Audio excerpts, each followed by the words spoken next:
Hello everyone, आज के video में मैं आपको class 12th mathematics chapter number जो प्रायिकता है, प्रायिकता के 5 ऐसे क्वेश्चन बताऊंगा जो बोर्ड एग्जाम में रिपीट मोड में पूछे जाते हैं। और इसमें आपका सारे टॉपिक भी कवर होंगे, बेज प्रमेय, सहप्रतिबंध, प्रायिकता, स्वतंत्र घटना। इन सब पे ज़्यादा नहीं, 5 क्वेश्चन जरूर बना के लो और ये 5 क्वेश्चन से तो क्वेश्चन आने ही वाले हैं। चलिए वीडियो को स्टार्ट करते हैं। तो बिना किसी तरीके पहले क्वेश्चन पे आ जाते हैं। क्वेश्चन नंबर 1 ये जो है ना बच्चों, ये 5 नंबर में बार बार रिपीट मोड में पूछा जाता है। सिंपल सा क्वेश्चन है, ठीक है। और बाकी मेरे जो वन शॉट वीडियो लेक्चर्स है उसको आप ज़रूर देख लेना। मैं आपको दिखा देता हूँ, ये प्लेलिस्ट है। देखो मैंने हर चैप्टर के वन शॉट वीडियो लेक्चर्स बना रखे हैं। वन शॉट, ठीक है। एनसीईआरटी तो मैंने पूरी पढ़ाई रखी है। उसके अलावा ये जो सीरीज़ है इसको ज़रूर देख लेना अगर आप एग्जाम में फोड़ना चाहते हो तो, ठीक है। जिसके लिंक्स मैं डाल दूंगा डिस्क्रिप्शन में। क्वेश्चन वहीं से आएगा और इन्हीं से ही में से ही आएगा। कह रहे हैं यदि प्रायिकता का ए का दुगुना प्रायिकता बी, ठीक है, और ये दोनों चीज़ें अगर 5/13 के बराबर है, पी ए अपॉन बी 2/5 है, तो पी ए यूनियन बी का मान आपको ज्ञात करना होगा। बहुत ही सिंपल सा क्वेश्चन है और वेरी इंपॉर्टेंट है। तो देखो बच्चों क्या है दिया हुआ है, जैसे एग्जाम में लिखना है ना बिल्कुल वैसे लिखवाऊंगा। हालांकि मेरी तबीयत बहुत ख़राब है लेकिन फिर भी मैं वीडियो बना रहा हूँ आप लोगों के लिए, ठीक है। सो सबसे पहले देखो 2PA है ना, 2PA हमें दे रखा है 5/13। तो यहाँ से PA का मान क्या हो जाएगा, ये जो दो गुणे में है इधर के बट्टे में आ जाएगा। तो PA का जो मान हो जाएगा बच्चों वो हो जाएगा 13 दूनी 26 हो जाएगा, ठीक है। तो PA का मान क्या हो गया 5/26। हमें PB का मान भी दे रखा है, ठीक है। PB क्या दे रखा है, चूँकि PB हमें दे रखा है 5/13। ये सिंपल सा क्वेश्चन 5 नंबर में पूछा गया है। और हमें PA अपॉन बी भी दे रखा है। PA बट्टा बी की जो प्रायिकता है वो है 2/5। तो हमें PA यूनियन बी निकालना है। हमको क्या निकालना भाई, हमको PA यूनियन बी निकालना है। अच्छा, PA यूनियन बी का जो सूत्र होता है वो क्या होता है, PA प्लस PB माइनस का PA इंटरसेक्शन B होता है। क्या हमें A इंटरसेक्शन B का मान मालूम है, क्या हमें इसका मान मालूम है? तो आप बोलोगे भैया नहीं, इसका मान तो हमें नहीं मालूम है। तो इसी वजह से अब हमें इसका मान निकालना पड़ेगा। इसका मान निकालना पड़ेगा, एकदम आसान है। क्योंकि हमें दे रखा है PA/B का जो सूत्र होता है वो होता है PA इंटरसेक्शन B। बट्टे में B है तो नीचे B लग जाता है, PB। अब मान हमें दे रखा है PA/B का मान दे रखा है 2/5। PA इंटरसेक्शन B का मान हमें नहीं मालूम और PB का मान हमें मालूम है। कितना है PB का मान 5/13 है। तो देखो बच्चों ये बट्टे का इधर आके क्या हो जाएगा गुणे में, तो गुणे में डाल दो तो ये हो जाएगा 2/5 गुणे में 5/13। और इधर है PA इंटरसेक्शन B। तो 5 से 5 कटा, यहाँ बचा 2/13। तो PA इंटरसेक्शन B का मान हमें क्या मिल गया बच्चों, हमें मिल गया 2/13। हमें ये मिल गया 2/13। अब यहाँ पे आ जाओ, ठीक है। अब यहाँ पे आ जाओ, चूँकि PA यूनियन B जो होता है वो होता है PA प्लस PB, ठीक है, माइनस में PA इंटरसेक्शन B होता है। अब हम मानों को रख देंगे। PA हमें दे रखा है 5/26, PB दे रखा है हमें PB हमारे पास कितना था 5/13 और PA इंटरसेक्शन B हमारे पास है 2/13। सॉरी। अब लॉसअपा लेंगे, लॉसअपा आ जाएगा 26, 26 एकम 26, 1 पंजे 5, 13 दूनी 26, 2 पंजे 10, 13 दूनी 26, 2 दूनी 4। तो 14 15 में से 4 घटाएंगे आ जाएगा 11/26। ये क्वेश्चन वेरी वेरी इंपॉर्टेंट है, ठीक है। पूछा गया बोर्ड एग्जाम में और ये आपने आराम से बना लिया। स्क्रीनशॉट लेना आपका हो जाएगा आराम से। अगला क्वेश्चन देखो, सहप्रतिबंध प्रायिकता। मैंने हर टॉपिक का एक एक क्वेश्चन ज़रूर रखा है। अगर मैं चाहता हूँ वीडियो बहुत लंबी बना देता, क्या फ़ायदा, मैंने ऑलरेडी बना रखे हैं वीडियोस, आप ज़रूर देख लें बच्चों, ठीक है। हाँ, ये है कि मैं एग्ज़ाम टाइम से बहुत पहले बना चुका हूँ, 3-4 महीने पहले बना चुका हूँ। और आप पढ़ाई अभी करते हो तो ये बहुत गंदी आदत है। और जब लास्ट में पढ़ाई करते हो तो भुगतना तो पड़ता ही पड़ता है। सब कुछ मैंने भाई पढ़ा रखा है, जो बच्चे पढ़ने वाले हैं उन्होंने सब देख रखा है। आप भी प्ले लिस्ट को ज़रूर चेक करें। कह रहे हैं एक पाँचे को 2 बार उछाला जाता है। देखो सर्वप्रतिबंध प्रायिकता पर बहुत सारे शानदार शानदार क्वेश्चन है, कोई सब एग्जाम में आ सकते हैं, लेकिन ये क्वेश्चन लगातार पूछा जा रहा है तो मैंने इसको ले लिया है। एक पासे को 2 बार उछाला गया है, प्रकट हुई संख्याओं का योग 6 पाया गया है। संख्या के 4 की न्यूनतम एक बार प्रकट होने की सर्वप्रतिबंध प्रायिकता क्या होगी, ये हमें बताना है। ठीक है, ये चीज़ हमें बतानी है। अब देखो, जब पासे को हम 2 बार उछालेंगे, देखो कह रहे हैं एक पासे को 2 बार उछाल जाता है, तो यहाँ लिखेंगे चूंकि पासे को 2 बार उछालने पर परिणाम क्या क्या आते हैं, आपके 36 परिणाम होते हैं टोटल। और आपको ये सब लिख के दिखाना है, क्योंकि बड़े नंबर में आएगा तो पूरा लिख के दिखाना है। आप शॉर्टकट करोगे, नंबर भी शॉर्टकट हो जाएंगे। 1,1, 1,2, 1,3, 1,4, 1,5, 1,6। ठीक है, फिर ये 2,1 से जाके ख़त्म होगा 2,6 तक, फिर 3,1 से जाएगा 3,6 तक, फिर 4,1 से जाएगा 4,6 तक, फिर 5,1 से जाएगा 5,6 तक, और 6,1 से जाएगा 6,6 तक। टोटल परिणाम हमारे पास कितने होंगे? टोटल परिणाम हमारे पास होगा 36।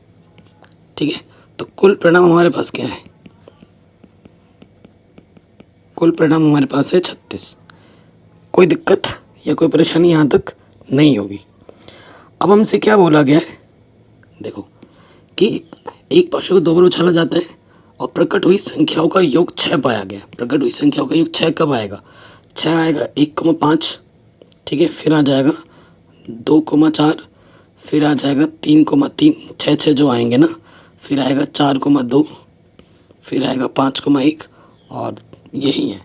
ठीक है, संख्याओं के 4 की न्यूनतम एक बार आने की प्रकट होने की प्रायिकता। देखो, जो घटना घट चुकी हुई होती है उसको बाद में नाम देते हैं, उसको हम बाद वाला नाम देते हैं। जो घटना घट चुकी हुई होती है उसको हम दूसरा वाला घटना नाम देते हैं। तो यहाँ माना करके लिख लो। ठीक है, माना। जो घटना घट चुकी है उसे एफ बोलते हैं। एफ घटना क्या है? क्या बोला गया है? संख्याओं का योग, संख्याओं का योग कितना हो? 6 हो। अब वो कौन कौन सी घटना है वो हमें यहाँ लिख के दिखानी पड़ेगी। संख्याओं का एक 6 कब आएगा? जब 1,5, फिर 2,4, फिर 2,4 हो गया 3,3, फिर 4,2, फिर 5,1। ठीक, यही है। और उसके बाद जिसके लिए हमें निकालनी है, किसके लिए निकालनी है? हमसे ये बोला गया है कि संख्या के न्यूनतम एक बार प्रकट होने की सर्वप्रतिबंध प्रायिकता क्या है? न्यूनतम एक बार तो हो ही हो। ठीक है, संख्या 4 का एक बार होना आवश्यक है। एक से ज़्यादा बार भी तुम लिख सकते हो।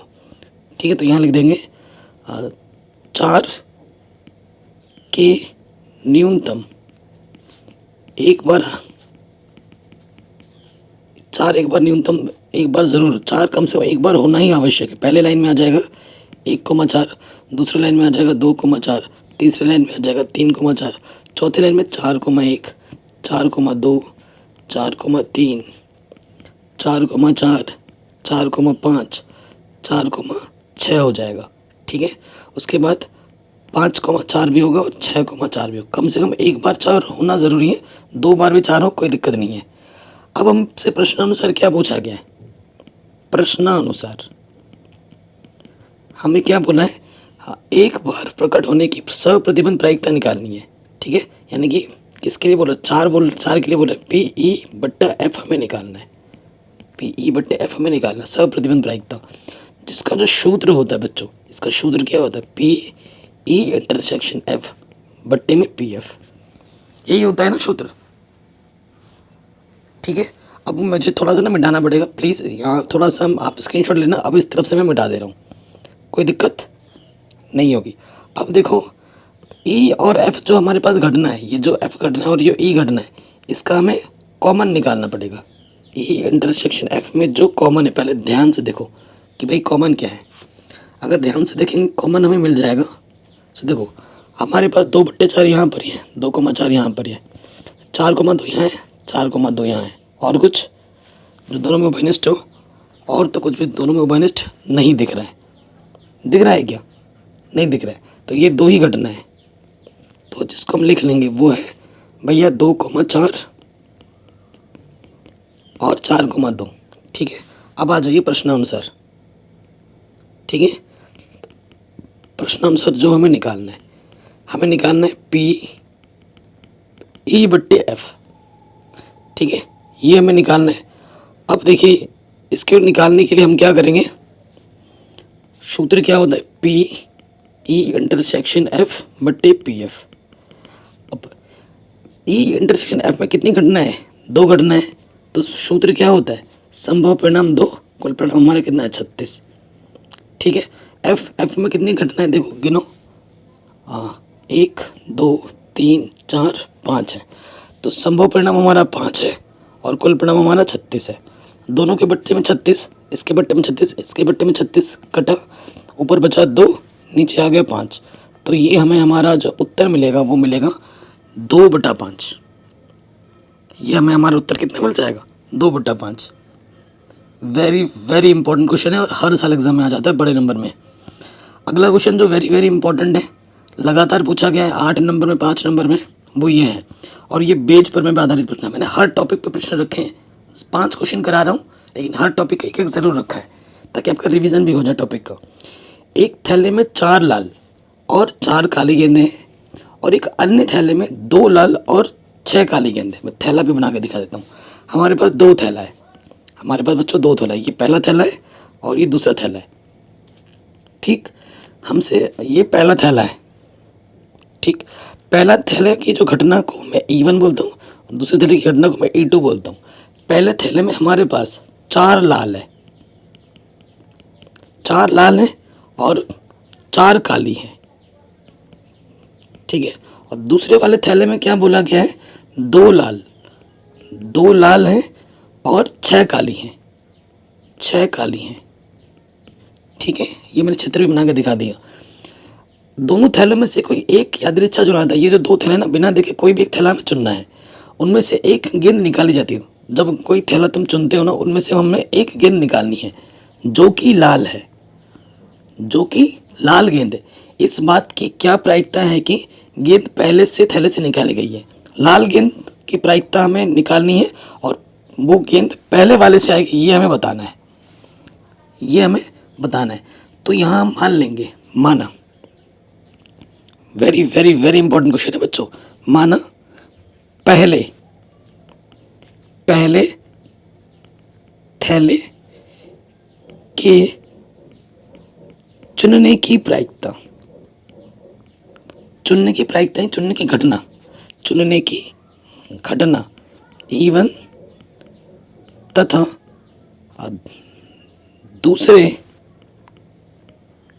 दूसरे थैले को चुनने की घटना क्या है बच्चों, E2 है। ये हमने मान लिया, कोई दिक्कत कि भैया हम इस थैले को चुनने की घटना वो E1 है और इस थैले को चुनने की घटना हमारी E2 है, कोई दिक्कत नहीं है। अगर कोई सा भी हम थैला चुने, अगर सपोज करो थैला हमें पहला वाला चुनना है कि भैया पहले थैले के चुनने की प्रायिकता क्या होगी, PE1, तो भैया थैला तो एक ही है, 2 थैले में से एक चुनना है ना, संभव परिणाम 1 है और कुल परिणाम हमारे पास 2 है, तो 1/2। और इसी तरीके से दूसरे थैले के चुनने की प्रायिकता भी क्या होगी, 1/2, संभव परिणाम 1, कुल परिणाम 2। अब मैं क्या बोलता हूँ, माना हमसे क्या बोला है, ये बोला है ना लाल, हमसे बोला है कि वो लाल गेंद, इसकी हमें प्रायिकता निकालनी है। माना, हम लिखेंगे माना लाल गेंद की घटना, लाल गेंद की घटना को मैंने नाम दे दिया E, लाल गेंद की घटना को मैंने नाम क्या दे दिया, E। अब देखो ध्यान से देखना, अगर लाल गेंद की घटना E है, अब सपोज करो हमें निकालना तो लाल के लिए है। अब लाल गेंद पहले थैले से निकाली जाती है, लाल गेंद दूसरे थैले से निकाली जाती है। ठीक है, तो वो क्या हो जाएगी, अब देखो यहाँ लिखेंगे लाल गेंद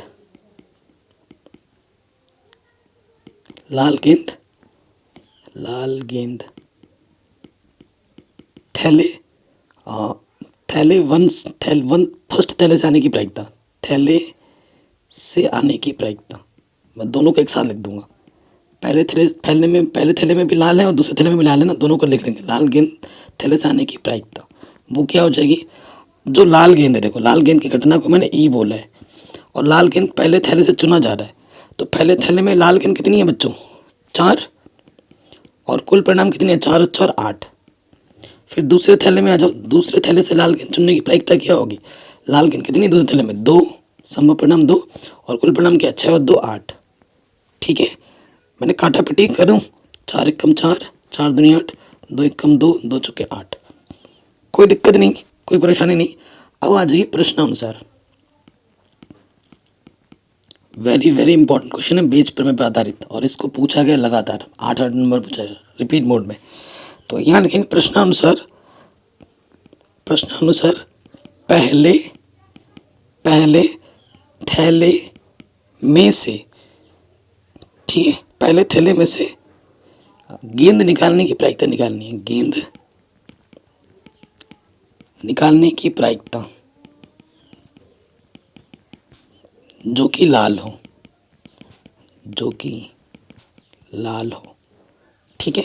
तो यानी कि हमें निकालना क्या है, पहले थैले से निकालना है और लाल हो, लाल घटना को मैंने ई बोला है, यानी कि यहाँ बेज प्रमेय लगेगा, ये हमें निकालना है। फिर यहाँ लिखोगे बेज प्रमेय से, बेज प्रमेय से। देखो मैंने अपना थोबड़ा इसलिए छुपा रखा है ना, अगर थोबड़ा दिखा दो तो थोबड़े में मेरा सब कुछ ये प्रश्न आता नहीं और आपको कन्फ्यूज़न बहुत हो जाती, दिखता नहीं ना, तो इसी वजह से थोबड़े को छुपा रखा है। और अब थोबड़ा क्या ही ये रखा है यार, हम कोई सेलिब्रिटी थोड़ी ना है, ठीक है।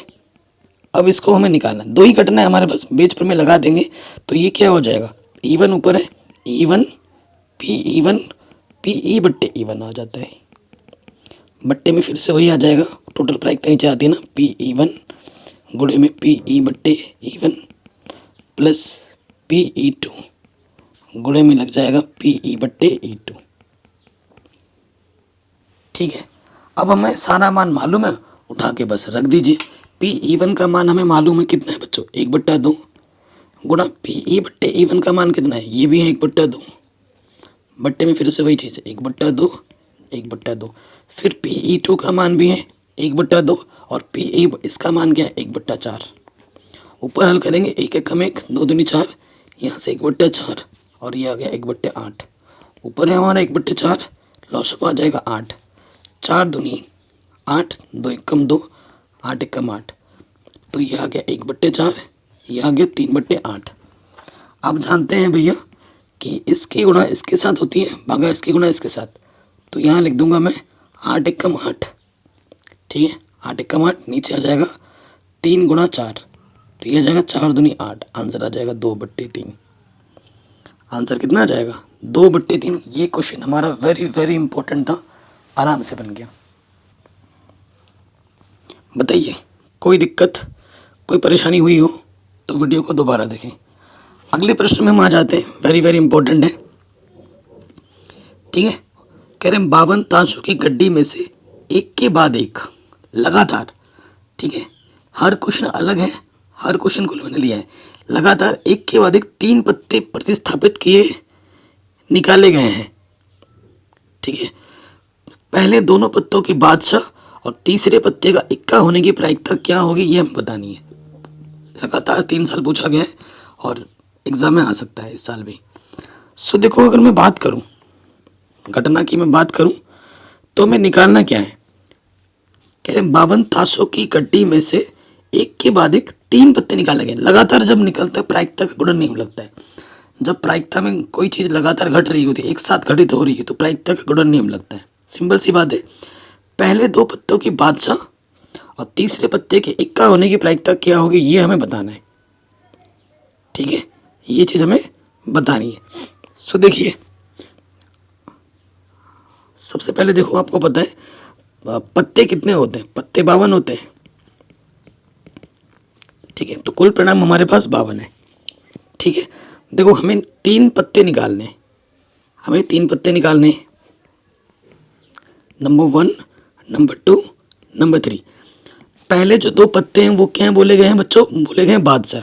पहला पत्ता बादशाह निकलता है, दूसरा पत्ता भी बादशाह का निकलता है, और तीसरा पत्ता जो हमें निकालना है वो निकालना है इक्का का। ठीक, कोई दिक्कत, कोई परेशानी नहीं है। अब इन पत्तों के निकलने की घटना को मैं नाम देता हूँ कि भैया ये ए घटना है, ये घटना है, दूसरा पत्ता घटना बी है, तीसरा घटने का घटना मैंने सी बोल दिया। ठीक है, अब आ जाओ पहले वाले प्रायिकता। ठीक, कि पहले पत्ते की बादशाह होने की प्रायिकता, बादशाह होने की प्रायिकता। ठीक है, देखो बादशाह वैसे होते कितने, ताश की गड्डी में बादशाह होते हैं 4। बादशाह कितने ताश की गड्डी में 4 कैटेगरी होती है, हर कैटेगरी में एक बादशाह होता है, 4 बादशाह होते हैं। तो संभव परिणाम हमारे पास 4 है। ठीक है, तो कॉम्बिनेशन वाला लगाते हैं 4C1, 4 बादशाह जिनमें से हमें एक चुनना है और हमारे पास 52 पत्ते हैं जिनमें से एक चुनना है हमें। ये हमारा संभव परिणाम है और ये हमारा कुल परिणाम है। बेसिकली इसको जब हल करेंगे तो ये आ जाएगा 4 एकम 4। देखो जब यहाँ 1 होता है, यहाँ 1 होता है, तो ऊपर जो होता है ना वही आ जाता है। ठीक है, तो कुल मिला के 4/52 आ जाएगा। 4 एकम 4, 4 3 12। पहला पत्ता हमने निकाल दिया है बादशाह। अब जब एक पत्ता तुम निकाल दे रहे हो तो यहाँ से एक पत्ता निकाल के तुमने साइड रख दिया है। अब फिर से जब तुम चुनोगे, देखो एक पत्ता जब निकाल दोगे ना तो यहाँ से एक कम हो जाएगा और यहाँ से भी एक क्या होगा, कम हो जाएगा।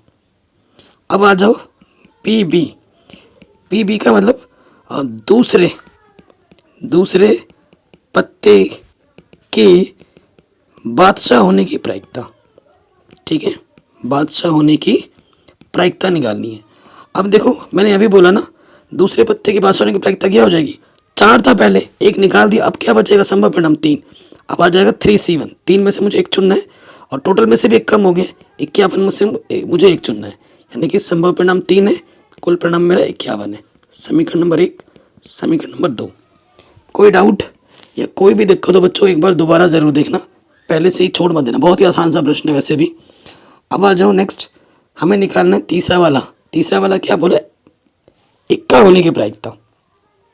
देखो इक्का कितने होते हैं, ये सब लिख देना, फेयर में लिखना, ये सब इक्का होते हैं टोटल कैटेगरी में 4। इक्का कितने होते हैं, 4 होते हैं। तो इक्का आने की प्रायिकता यहाँ लिख देंगे, इक्का आने की प्रायिकता, तीसरे पत्ते में इक्का आने की प्रायिकता। तो संभव परिणाम हमारे पास है 4, 4C1 है। और देखो जब हमने टोटल में से इधर से एक पत्ता चुन लिया, इधर से एक पत्ता चुन लिया, टोटल पहले 52 थे, 2 पत्ते में चुन के अलग रख दिए हैं, तो अब टोटल परिणाम कितना है, 50। ठीक है, तो 50 में से एक चुनना है हमें, यानी कि संभव परिणाम 4 है, नीचे कुल परिणाम 50 है। तो काटोगे 2 दूनी 4, 2 दूनी 4, 2 पंजे 10, 2/25 आ जाएगा। ठीक है, 2/25 आ गया। अब लिखेंगे अतः प्रायिकता के गुणन नियम से। ठीक है, अतः प्रायिकता के गुणन नियम से, एकदम सिंपल वे में करा रहा हूँ, इससे सिंपल और कुछ हो ही नहीं सकता। ठीक है, प्रायिकता के गुणन नियम से हमें क्या निकालना है, दूसरी मतलब तीनों जो पत्ते निकाले जाएंगे ना, अतः प्रायिकता के नियम से कुल प्रायिकता हमारी क्या हो जाएगी, कुल प्रायिकता हमारी हो जाएगी, तीनों को हमें क्या करना है, गुणा करना है। PA intersection B intersection C, तीनों स्वतंत्र घटना है, तो ये हो जाएगी PA PB इंटू PC। तो PA हमारे था 1/13, PB था हमारा 3/51 और ये था 2/25। ठीक है, 3 से घटेगा 3 एकम 3। ठीक है, 3 एकम 3, 3 7 21, ऊपर आ गया 2 एकम 2, 13 गुणा 17 गुणा 25 करोगे तो ये आंसर आ जाएगा 52,025। ठीक है, ये हमें हमारा उत्तर आराम से मिल जाएगा। वेरी इंपॉर्टेंट क्वेश्चन है और इस क्वेश्चन को बोर्ड एग्जाम में पूछा गया लगातार मोड में, एकदम सिंपल वे में करा रहा हूँ। हमने अभी तक देखो 4 क्वेश्चन कर लिए हैं। ठीक है, ऐसे मैंने ढेर सारे और क्वेश्चन करा रखे, मैं आपको कुछ नहीं बोल रहा हूँ बच्चों, आप बस प्रश्नावली 13.1, 13.2 और 13.3 कर लो, आपको कितना ही टफ क्वेश्चन क्यों ना दे दे, आप आराम से बना दोगे हंसते हंसते। ठीक है, मेन होता है हमारा बेसिक, अगर हमारी जड़ मजबूत है ना तो भाई क्वेश्चन कहीं से भी आ जाए हम आराम से हंसते हंसते बना देंगे। जिस बच्चे का NCERT ढंग से क्लियर है उस बच्चे को कहीं से भी कोई क्वेश्चन दे दो वो आराम से कर देगा। ठीक है, उसको कोई टेंशन ही नहीं होती है। और मैं अपनी बात बताऊं बच्चों, मैंने जब 12th का एग्ज़ाम दिया था ना, या 10th का भी दिया हूँ, मेरे टाइम में ना मैंने सिर्फ एनसीईआरटी पढ़ी थी। और एनसीईआरटी पढ़ के इतना कॉन्फिडेंस था मुझ में कि भाई तुम मुझे क्वेश्चन कहीं से भी दे दो, मैं हंसते हंसते बना दूंगा। क्यों? ऐसा कॉन्फिडेंस क्यों आया? क्योंकि मेरा कॉन्सेप्ट स्ट्रांग था, मेरे बेसिक्स क्लियर थे, और मैंने कभी भी विगत वर्षों के प्रश्न पत्र नहीं बनाए, कभी भी कुछ भी नहीं किया, लेकिन फिर भी मेरे फुल मार्क्स आते थे। इसका कारण एक था कि मेरा कॉन्सेप्ट क्लियर था, मेरे बेसिक्स स्ट्रांग थे, और मैंने एनसीईआरटी ढंग से पढ़ी हुई थी। ठीक है? तो अगर आपके जड़ मजबूत है ना, तो आपका पेड़ कभी नहीं गिरेगा, चाहे उस पर कितना ही भार क्यों ना आ जाए। आगे बढ़ते हैं। कह रहे ए और बी ऐसी घटनाएं दी गई हैं जहां पी ए इतना है, पी ए यूनियन बी इतना है, पी बी पी के बराबर है, पी का मान ज्ञात कीजिए यदि ये घटनाएं परस्पर अपवर्जी हैं और घटनाएं परस्पर स्वतंत्र हैं। ठीक है? तो स्वतंत्र घटना पर आधारित प्रश्न भी मैंने एक ले लिया है। अब देखिए इसको हल करेंगे। सबसे पहले लिखेंगे जो दिया है हमें प्रश्न में, तो यहाँ लिखेंगे गिवन करके। दिया है को अंग्रेजी में क्या बोलते हैं? गिवन। हमें दे रखा है पी ए, पी ए हमें दे रखा है 1/2, पी ए यूनियन बी हमें दे रखा है 3/5। ठीक है? और पी बी हमें दे रखा है पी। बताइए यहाँ तक कोई डाउट या कोई दिक्कत नहीं होगी। सिंपल सा क्वेश्चन है, और इस क्वेश्चन को ना बोर्ड एग्जाम में 5 नंबर में पूछा गया है, कभी कभी 2 नंबर में पूछा गया है, और है बड़ा इंपॉर्टेंट। ये क्वेश्चन है बड़ा इंपॉर्टेंट। सबसे पहली वाली घटना पे आ जाते हैं। सबसे पहला वाला कंडीशन क्या बोला गया? घटनाएं परस्पर अपवर्जी हैं। घटनाएं परस्पर अपवर्जी हैं तो क्या होगा? जब घटना परस्पर अपवर्जी होती है बच्चों, तो पी ए इंटरसेक्शन बी का मान 0 के बराबर होता है। किसके बराबर होता है? 0 के बराबर होता है। अब आपको एक सूत्र पता होगा, पी ए यूनियन जो बी होता है वो होता है P A plus P B minus P A intersection B के बराबर होता है। तो पी ए यूनियन बी हमें दे रखा है 3/5, पी ए हमें दे रखा है 1/2, पी बी हमें पी दे रखा है, और इसका मान जस्ट ऊपर से देखो रख दिया 0। तो 1/2 प्लस का इधर आगे माइनस का हो जाएगा, और यहाँ बचा पी। लॉस ऑफ आ जाएगा 10, लॉस ऑफ आ जाएगा 10। इसकी गुणा इसके साथ, माइनस की गुणा इसके साथ, तो 5 3 दूनी 6, 5 कम 5। तो जो देखो भैया पी का मान आ जाएगा 1/10। ठीक है? पी का मान क्या आ जाएगा? 1/10। बताइए कोई दिक्कत, कोई परेशानी यहाँ हो? मुझे तो नहीं लगता कोई परेशानी होगी। ठीक है? ये क्वेश्चन भी हमारा आराम से बन गया। अब आ जाओ सेकंड वाले पार्ट में। सेकंड वाले पार्ट में क्या बोले? घटनाएं स्वतंत्र है। ए और बी जो घटना है ना वो स्वतंत्र है। घटनाएं स्वतंत्र होती हैं, घटना स्वतंत्र है, यानी कि जब घटना स्वतंत्र होती, पी ए इंटरसेक्शन बी किसके बराबर होगा? P A into P B के बराबर होगा। तो पी ए का मान हमें दे रखा है 1/2 और पी बी का मान दे रखा है 3/5। ये हो जाएगा 3 कम 3, 5 दूनी 10। अब आ जाओ प्रश्न में। चूंकि पी ए यूनियन बी जो होता है वो होता है P A plus P B minus P A intersection B, जो कि हमने ऊपर पहले ही निकाल दिया। पी ए यूनियन बी हमें प्रश्न में दे रखा है बच्चों कितना? 3/5। ओ ओ ओ ओ सॉरी बच्चों, सॉरी, नजर हटी, दुर्घटना घटी है ना। देखो पी बी हमें पी दे रखा है, पी बी हमें पी दे रखा है, तो ये P/2 है। थोड़ा सा माफ़ी चाहूँगा मैं आपसे। पी ए हमें दे रखा है 1/2, पी बी हमें दे रखा है P, और ये चीज़ हमने निकाली P/2। अब ये प्लस के इधर के क्या हो जाएगा? माइनस का 3/5, और ये 1/2, और P में से P/2 घटाओगे तो P/2 बचेगा। देखो इस चीज़ को जस्ट अभी आपने हल किया था, इधर कितना आया था? 1/10 आया था, तो मैं डायरेक्ट लिख देता हूँ इधर 1/10। ठीक है? 1/10 हो गया, और ये P/2, 2 से काटोगे 2 1 कम 2, 2 5 10, तिरछे गुणा करेंगे। ठीक है? तो 5P बराबर 1, तो P का मान आ जाएगा 1/5। P का मान क्या आ जाएगा? 1/5। तो ये इस वीडियो में मैंने थंबनेल में क्वेश्चन, थंबनेल में भी मैंने लिखा है 5, तो मैं बताऊंगा भी 5। ऐसा टीचर नहीं हो कि थंबनेल में 5 लिख रहा हूँ इधर बता रहा हूँ 50। ठीक है, जो बोलता हूँ वही करता हूँ। बाकी बच्चों मैं आपसे हाथ जोड़ के निवेदन कर रहा हूँ, इस प्लेलिस्ट को प्लीज़ देख लीजिए। ठीक है, आपके भले के लिए ही बोल रहा हूँ, आपका भी भला हो जाएगा और मेरा भी भला हो जाएगा, व्यूज़ आ जाएंगे। हाँ, लालची तो मैं हूँ, लेकिन मैं आपके भले के लिए लालची हूँ। जब आपके स्कोर अच्छे आएंगे, आप 100 में से 100 स्कोर करोगे, तो आपसे ज़्यादा खुश मैं हूँगा। ठीक है, तो वीडियो को प्लीज़ शेयर करें अपने दोस्तों के साथ, और किसी प्रकार की वीडियो की ज़रूरत हो कमेंट करके मुझे ज़रूर बताएं। जय हिंद, अपना ख्याल रखें, मिलते हैं आपसे नए वीडियो में। आशा करता हूँ वीडियो आपको अच्छी लगी होगी। बाकी मैंने सब कुछ पढ़ा रखा है, एक बार लिंक्स मैं डाल दूंगा डिस्क्रिप्शन में, जरूर चेक कर लेना। और जो रामबाण सीरीज है 1 शॉट वीडियोस की, उसे जरूर देख लेना। इंपॉर्टेंट क्वेश्चंस की मैंने ढेर सारी और भी वीडियो बना रखी है, जो कि आपके एग्जाम के लिए बहुत हेल्पफुल रहेंगी। वीडियो को अपने दोस्तों के साथ शेयर जरूर करें, और चैनल पर नए तो सब्सक्राइब जरूर करें। जय हिंद, मिलते हैं नए वीडियो में।